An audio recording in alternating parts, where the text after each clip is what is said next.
এদেশে কে আসবে আসুক, যে আসবে যে আসুক, কিন্তু আমরা এই কথা এই লক্ষ মানুষের উপস্থিতিতে বাংলার জমিনে আমরা বলতে চাই, যুবক তোমরাও বলতে হবে যে শহীদ শরীফ উসমান হাদির রক্তের বিচার বাংলার জমিনে হতেই হবে, হতেই হবে, হতেই হবে, হতেই হবে।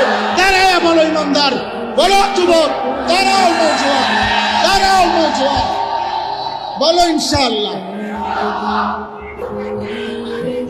হাদি হাদি হাদি হাদি হাদি হাদি।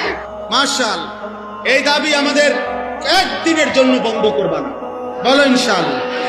হাদি হত্যার বিচার হইতে হবে এই দেশে। তার পবিত্র রক্তে, ইমানদারের রক্ত। ফজরের মুসল্লি সে ছিল, 5 ওয়াক্ত নামাজ পড়তো এই যুবক। আল্লাহর কোরআনের হাফেজ ছিল, রাসূলুল্লাহ সাল্লাল্লাহু আলাইহি ওয়াসাল্লামের হাদিস বিশুদ্ধ পড়তো। তার মা পর্দানশীল, তার স্ত্রী পর্দানশীল, তার বাবা বড় আলেম, তার ভাই বড় আলেম, সে নিজে মাদ্রাসার ছাত্র ছিল।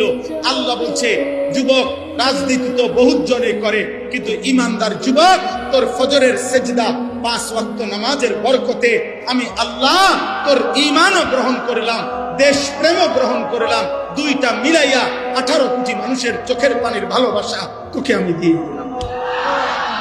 এই জন্য যুবক মরলে এমন মরাই মরল, বাঁচলে এমন বাঁচাই বাইছ।